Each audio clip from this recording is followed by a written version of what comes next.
케인은 음바페, 홀란드처럼 골을 넣을 수도 있어요. 거기에 두 선수는 할 수 없는 역할을 소화할 수도 있죠. 안녕하세요, 박호비입니다. 저는 발롱도르 후보들을 예측해봤던 지난 영상에서 케인을 가장 유력한 후보로 지목했습니다. 그리고 오늘 영상은 이를 어느 정도는 뒷받침하는 영상이 될 것 같아요. 오늘 영상의 주제는 해리 케인이 현폼 최고의 공격수인 이유입니다. 주관적인 내용이 많이 포함되어 있다는 점 참고해 주시고요. 그럼 영상 바로 보시죠.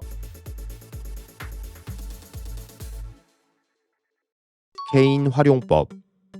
바이언의 최근 경기들을 보면 콤파니 감독은 공격 시 중앙 지역, 특히 존 폴틴이라고 불리는 페널티 박스 바로 앞 공간을 활용하는 데 초점을 맞추고 있습니다. 물론 측면을 활용한 크로스나 컷백도 좋은 공격 패턴이 될 수 있어요. 특히 좌우 윙어들의 퀄리티가 상당히 높은 바이언에서는 더더욱 효율이 높을 수 있죠. 하지만 0809 시즌 6관왕을 달성한 바르셀로나, 12-13 시즌 트래블을 달성한 바이언, 챔스 3연패를 달성한 레알 등 역대급이라고 불렸던 대부분의 팀들은 모두 존 폴틴을 거쳐서 공격을 풀어나갔다는 공통점이 있습니다. 그만큼 존 폴틴이 축구 전술에 있어 매우 중요한 구역이라는 거예요. 존 폴틴의 효율적인 공략을 위해서는 해당 지역에서의 공간을 만들어내야 해요. 여기서 콤파니 감독은 9번 공격수인 케인을 활용합니다. 특히 콤파니는 후방 빌드 없이 지역 방어가 아닌 맨마킹을 가져가는 팀을 상대로 9번 위치에 있는 케인을 3선, 심지어 왼쪽 풀백 위치까지 내려서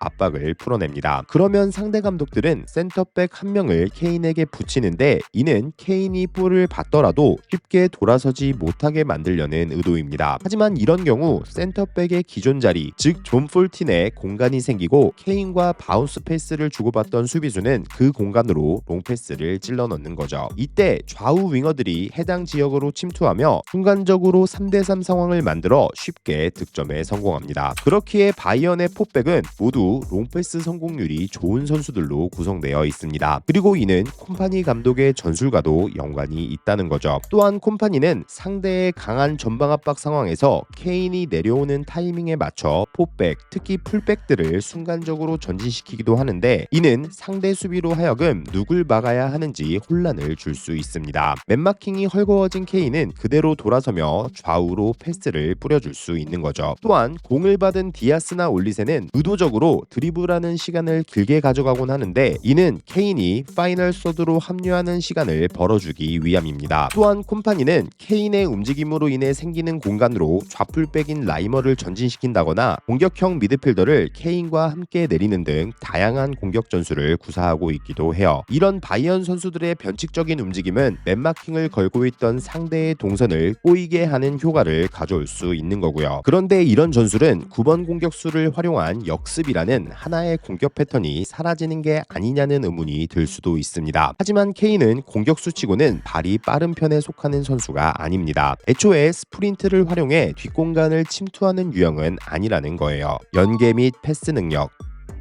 콤파니 감독의 이런 전술이 구현 가능한 것은 바이언에는 해리 케인이 있기 때문입니다. 다른 팀 감독들이 흉내내지 못하는, 아니 시도조차 안 하는 이유이기도 해요. 케인의 뛰어난 연계 능력은 헤드업 플레이로부터 시작됩니다. 공을 받기 전 수시로 고개를 들어 주변 상황을 판단하는 거예요. 상대 수비가 어디에 있고 어떤 방향, 어떤 속도로 압박이 들어오는지에 대한 판단을 정말 반사적인 수준으로 하고 있다고 볼 수 있죠. 또한 케인은 대지를 가르는 패스, 일명 대가페로 불리는 롱패스가 가능한 선수입니다. 그리고 역사적으로도 대가페가 가능한 선수는 몇 명 없었어요. 당장 떠오르는 건 알론소와 피를로 정도? 만약 범위를 9번 공격수로 한정 지어 본다면 적어도 제가 아는 범위에서는 케인과 같은 롤을 수행할 수 있는 선수는 없습니다. 그만큼 희소성이 있는 선수라는 거예요. 특히 무리뉴 감독 체제였던 20-21 시즌은 케인이 플레이메이커로서의 능력을 더욱 발전시킨 시즌이기도 해요. 당시 케인은 이전보다 자주 내려오면서 볼을 받아주고 좌우로 넓게 벌려주며 공격 방향을 전환하거나 볼을 소유하며 공격 템포를 조율하는 등 리그 내 탑급 미드필더에게도 꿀리지 않는 플레이메이킹 능력을 보여주기도 했죠. 심지어 당시 케인은 침투하는 공격수들을 향한 긴 패스, 짧은 패스는 물론 측면 이동 후 크로스까지 어시스트 능력도 절정에 달했습니다. 여기서 가장 많은 특혜를 받은 선수가 바로 손흥민이고요. 하지만 바이언 이적 이후 케인은 한 단계 빠르게 더 성장했습니다. 본래에도 준수했던 연계 플레이는 물론 시야까지 경험이 쌓일수록 더욱 발전하는 모습을 보이고 있죠. 이제 케인이 중앙이 아닌 후방까지 내려와 볼을 받아주고 롱패스로 공격을 전개하는 것은 그다지 놀라운 일이 아닙니다. 이쯤 되면 케인만이 할 수 있는 그의 시그니처 플레이로 봐야 한다는 거예요. 팔압박 능력.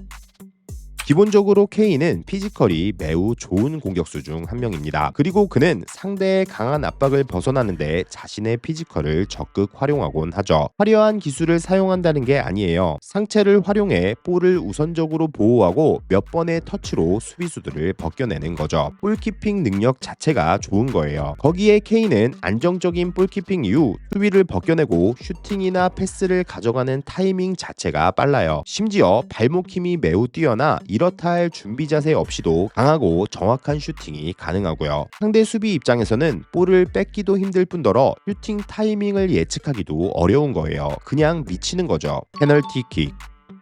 페널티킥은 따로 언급해야 될 정도로 케인의 장점 중 하나일 수 있습니다. 케인의 득점에 꽤나 많은 비중을 차지하고 있기도 하고요. 올 시즌 지금까지 케인이 기록한 51골 중에서 페널티킥 득점은 무려 15골입니다. 그리고 그거 아세요? 분데스리가 이적 이후 케인은 아직까지 페널티킥 실축이 없다고 합니다. 케인은 원래 자신의 킥 파워를 이용해 골키퍼의 반응 속도를 무력화시키는 방식으로 페널티킥을 처리했어요. 토트넘 시절까지만 해도 대부분 그랬고요. 하지만 바이언 이적 이후 케인은 기존 방식에 골키퍼의 타이밍을 뺏는 방식까지 섞어서 활용하고 있습니다. 이게 케인의 페널티킥이 더욱 막기 힘든 이유라는 분석이 많아요. 프로에 데뷔한 이후 케인의 페널티킥 성공률은 90%에 육박하며 이는 탑팀 전담 키커들에 비해 대단히 높은 수준의 기록입니다. 멘탈리티.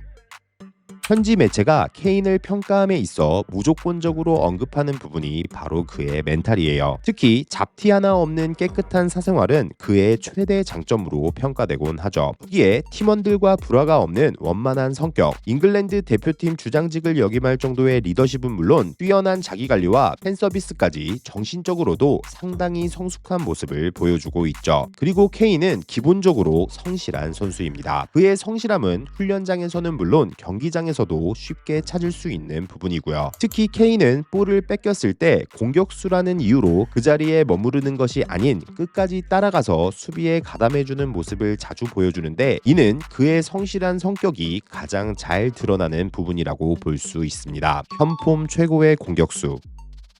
케인은 현재 음바페, 홀란드와 함께 현폼 최고의 공격수로 평가되는 선수입니다. 개인적으로는 케인을 가장 높게 평가하고 있고요. 공격 부분 능력치를 그래프로 비교해 볼게요. 박스 안 터치는 물론 논 PK 기대 득점값 등 인플레이 상황에서의 득점 기여도는 세 선수 모두 좋은 스탯을 기록하고 있습니다. 하지만 득점 전환율, 경합 능력 등 약점이 뚜렷하게 보이는 음바페와 홀란드에 비해 케인은 거의 모든 능력치가 고르게 높다는 것을 알 수 있죠. 물론 음바페도 대부분의 능력치가 좋기는 합니다. 하지만 여기에는 보이지 않는 부분이 있어요. 앞서 언급했던 빌드업 능력 같은 전체적인 경기 기여도에 대한 수치는 포함되지 않았다는 거예요. 쉽게 말해 케인은 음바페, 홀란드처럼 골을 넣을 수도 있습니다. 그리고 그들은 할 수 없는 역할을 소화할 수 있는 선수이기도 하고요. 물론 반대로 말하면 케인에게는 두 선수, 특히 음바페가 가지고 있는 스피드로 인한 장점이 없다고 볼 수도 있습니다. 특히 빠른 스피드를 활용한 뒷공간 침투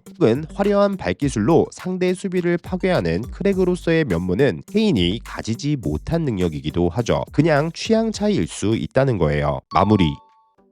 케인은 지난 2월 자신의 통산 500호 골을 달성했습니다. 역대 잉글랜드 선수 중 최초의 기록이라고 해요. 더욱 놀라운 것은 이번 케인의 기록이 호날두보다도 더 빠른 페이스라는 것입니다. 물론 그렇다고 케인이 호날두보다 더 위대한 선수라는 것은 아니고요. 호날두는 500골 달성 이후 더욱 빠른 득점 페이스를 보였습니다. 나이를 생각하면 정말 대단한 선수라고 볼 수 있어요. 하지만 하나 확실한 것은 9번 공격수로서 케인이 가지고 있는 툴, 특히 빌드업에 관여하는 능력은 반대로 호날두가 절대 따라갈 수 없는 케인만의 영역 중 하나라는 것입니다. 저는 케인이 은퇴 후 더욱 높은 평가를 받을 만한 선수라고 생각합니다. 앞으로도 나오기 힘든 유형의 공격수라고 생각해요. 여러분은 어떤 선수가 현폼 최고의 공격수라고 생각하시나요? 지금까지 박호비였습니다. 시청해주셔서 감사드리고요. 좋은 하루 되세요.